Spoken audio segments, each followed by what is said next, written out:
അവൾ ഉറങ്ങിയ മോളെ? ഉറങ്ങി. എൻ്റെ വിറയിൽ ഇതുവരെ നിന്നിട്ടില്ല.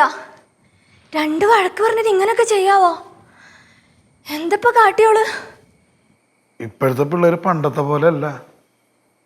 എല്ലാവരുടെയും കയ്യിൽ മൊബൈലല്ലേ, കാണുന്ന ന്യൂസൊക്കെ ഇങ്ങനത്തെ ന്യൂസുകളല്ലേ. തോന്നണപ്പം അങ്ങോട്ട് ചെയ്യുക. ഏട്ടൻ പറഞ്ഞത് ശരിയാണ്, പക്ഷേ മാളുവിൻ്റെ ഭാഗത്ത് തെറ്റുണ്ടെന്ന് എനിക്ക് തോന്നല്ല കേട്ടോ. അത് തന്നെ എനിക്കും തോന്നുന്നത്. ആ ഫോൺ അവൾക്ക് എവിടെന്നേലും വീണ് കിട്ടിയതായിരിക്കും. അതെടുത്ത് നോക്കുമ്പോഴായിരിക്കും മിസ് അത് കണ്ടിട്ടുണ്ടാവുക. അല്ലാതെ അവിടുത്തെ അവളുടെ ഒന്നും ആയിരിക്കില്ല. അത് നല്ല ഐഡിയ. അന്ന് അത് തന്നെ പിടിക്കാം. എന്താണെങ്കിലും എന്താണ്, ഒന്ന് പറഞ്ഞ് രണ്ടാമത്തേന് പിള്ളേര് സൂയിസൈഡ് ചെയ്യുക, അതാണ് പരിഹാരം. ഓഹോ, അതാണ് സംഭവം. ഞാൻ ഫാൻ കറക്കാൻ കയറിപ്പോ ഇവര് തെറ്റിദ്ധരിച്ച. ഇതാണ് പറയണത്, കൊച്ചുങ്ങളോട് ചാടിക്കയറി ആവശ്യമില്ലാതെ ഒന്നും പറയരുതെന്ന്.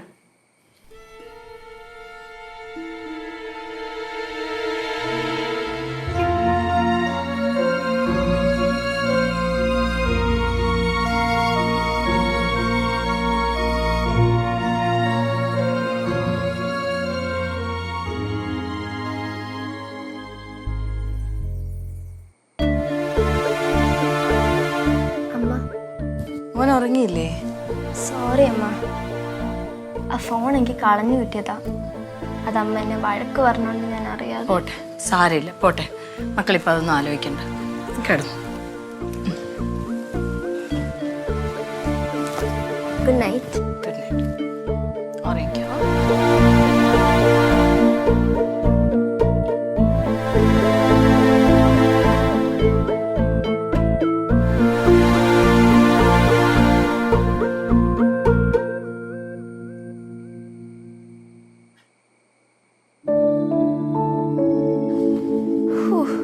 തൽക്കാലം രക്ഷപ്പെട്ടു.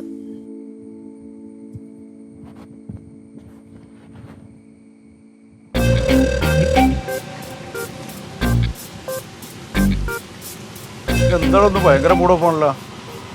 എൻ്റെ മുഖമൊക്കെ വല്ലായിരിക്കുന്നുണ്ടല്ലോ. ഓഫീസ് വല്ല പ്രശ്നമുണ്ടോ? ഇല്ല. പിന്നെ ഭാര്യയായിട്ടുള്ള വഴക്കും കൂടിയാ? ഇല്ല. പിന്നെ എന്താണോ, എന്ത് പ്രശ്നമുണ്ടെങ്കിലും പറഞ്ഞൂടെ, നമുക്ക് ശരിയാക്കാന്നേ. എനിക്ക് ഒരു സംശയം. എന്തോന്ന്? ഞാൻ എൻ്റെ കുടുംബം നന്നായിട്ട് നോക്കുന്നുണ്ടോ? ഓ, അതാണ്. ഇവിടെ താൻ ഈ പണിയെടുക്കുന്ന പൈസ ഒക്കെ വീട്ടിൽ കൊണ്ട് കൊടുക്കുന്നുണ്ടാ?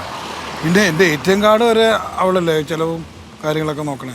ഈ പിള്ളേരുടെ പഠിത്തത്തിനുള്ളതും വീട്ടിൽ ചെലവുള്ള പൈസ ഒക്കെ കൊടുക്കുന്നില്ല? അതൊക്കെ അവള് തന്നെയല്ലേ ചെയ്യുന്നത്. പിന്നെന്താണോ പ്രശ്നം? അപ്പൊ എൻ്റെ ഭാഗത്ത് തെറ്റില്ല. ഇല്ല, തെറ്റില്ല എന്ന് മാത്രമല്ല, താൻ അത്യാവശ്യം ചെയ്യേണ്ട ഒരു കാര്യമുണ്ട്. തൻ്റെ ATM കാർഡ് ഇപ്പോൾ അവരെ കൊടുത്തിരിക്കുന്ന ഒരു കേസുണ്ടല്ലോ, അത് തനിക്ക് ഭാവിയിൽ ഭയങ്കര ദോഷം ചെയ്യും. അയ്യോ, അതൊക്കെ വലിയ കുഴപ്പമില്ലേ? എന്ത് കുഴപ്പമാണോ? താൻ തിരിച്ചു മേടിച്ചേ.